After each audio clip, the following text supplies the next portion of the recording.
മത്സ്യബന്ധനം വള്ളം മറിഞ്ഞ സംഭവത്തിൽ തിരുവനന്തപുരം മുതലപ്പുഴയിൽ വൻ പ്രതിഷേധം ഇപ്പോൾ നടക്കുകയാണ്.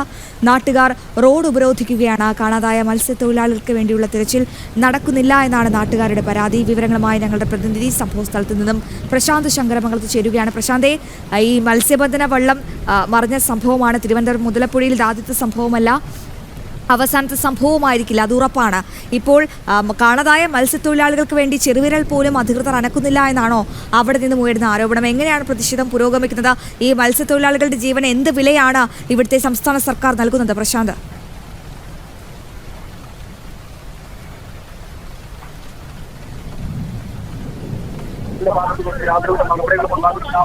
എന്ന ആരോപിച്ചാണ് പഞ്ചായത്ത് വെച്ച് നടത്തിയ മീറ്റിംഗ് ഏരിയുടെ സാന്നിധ്യത്തിൽ നടത്തിയ മീറ്റിംഗിൽ ഇവര് പറഞ്ഞിരിക്കുകയാണ്, ഇവിടെ 2 ബോട്ടിന് ഞങ്ങൾ മത്സ്യത്തൊഴിലാളികൾ ആവശ്യപ്പെട്ടു, ഇവിടെ എന്തെങ്കിലും ഒരു അപകടം സംഭവിച്ചാൽ പെട്ടെന്ന് രക്ഷപ്പെടുത്താനുള്ള. അപ്പൊ അവര് പറഞ്ഞ എന്തിനാണ് ബോട്ട് ഇവിടെ ഇടാൻ പറ്റൂല, സംഭവങ്ങൾ എന്തെങ്കിലും അപകടം സംഭവിച്ചാൽ എന്ന് 1 മണിക്കൂറിന് മുമ്പിൽ ഇവിടെ സ്ഥാപനം എത്തിച്ചിരിക്കുമെന്ന് ഇവര് പറഞ്ഞത്. വലിയ രീതിയിലുള്ള പ്രതിഷേധമാണ്. വേദനയോടുകൂടിയ മാത്രമേ നമുക്ക് ആ വാക്കുകൾ കേൾക്കാൻ സാധിക്കുകയുള്ളൂ. ഒരു നേരത്തെ അന്നത്തിന് വേണ്ടി ഉൾക്കടലിൽ പോയതാണ് മത്സ്യത്തൊഴിലാളികളെ. പ്രതികരണത്തിലേക്ക് സർക്കാരിനോടാണ് അവർ ആ ചോദ്യങ്ങൾ ചോദിക്കുന്നത്. ഇത്രയും മണിക്കൂറുകളായി ഞങ്ങളുടെ പ്രിയപ്പെട്ടവർ കടലിൽ മത്സ്യബന്ധനത്തിന് പോയിട്ട് ആരെങ്കിലും ചെറുവിരൽ അനക്കിയോ? എന്തുകൊണ്ടാണ് കാണാതായ മത്സ്യത്തൊഴിലാളികൾക്ക് വേണ്ടിയുള്ള തിരച്ചിൽ നടക്കാത്തത് എന്നുള്ള കാര്യത്തിലടക്കം വലിയ രീതിയിൽ പ്രതിഷേധമാണ് ഉയരുന്നത്. രക്ഷാപ്രവർത്തനത്തിന് ഇവര് ഇന്നുവരെയ്ക്കും ഒരു മത്സ്യത്തൊഴിലാളികളെ രക്ഷിച്ചിട്ടില്ല. പരസ്പരം മത്സ്യത്തൊഴിലാളികളാണ് ഇവിടെ രക്ഷിച്ചിട്ടുള്ളത്. ഇവര് വാർത്ത കൊടുക്കുമ്പോൾ പറയണ എന്താണെന്നറിയോ? കോസ്റ്റ് ഗാർഡിന് പോലീസുകാർ വന്ന് രക്ഷപ്പെടുത്തിയെന്നാണ് ഇവര് വാർത്തകൾ കൊടുക്കുന്നത്. പക്ഷെ ഇവിടെ പല സംഭവം നടന്നപ്പോൾ മത്സ്യത്തൊഴിലാളികളാണ് രക്ഷിച്ചിട്ടുള്ളത്.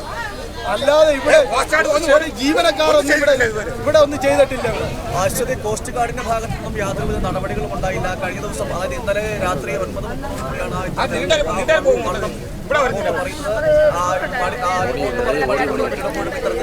മുതലപ്പുഴയിൽ വൻ പ്രതിഷേധം നടന്നുകൊണ്ടിരിക്കുകയാണ്. മത്സ്യബന്ധന വള്ളം മറിഞ്ഞ സംഭവത്തിൽ തിരുവനന്തപുരം മുതലപ്പുഴയിലാണ് ഇത്തരത്തിൽ പ്രതിഷേധം സംഭവിക്കുന്നത്. നമുക്കറിയാം, ഇന്നും ഇന്നലെയുമല്ല, നാളുകളേറെയായി മുതലപ്പുഴയിൽ ഇത്തരത്തിൽ മത്സ്യബന്ധന വള്ളം മറിഞ്ഞ സംഭവങ്ങൾ ഉണ്ടായിട്ടുണ്ട്. മത്സ്യത്തൊഴിലാളികളുടെ മരണവും സ്ഥിരീകരിച്ചിട്ടുണ്ട്. പക്ഷേ അപ്പോഴൊന്നും അധികൃതർ വേണ്ടപ്പെട്ട രീതിയിൽ തിരച്ചിൽ നടത്തിയിട്ടില്ല. ഇപ്പോൾ അവിടെ ഒരു സ്ത്രീ പ്രതികരിക്കുകയാണ്. നമുക്ക് അതിലേക്കൊന്ന് പോകാം.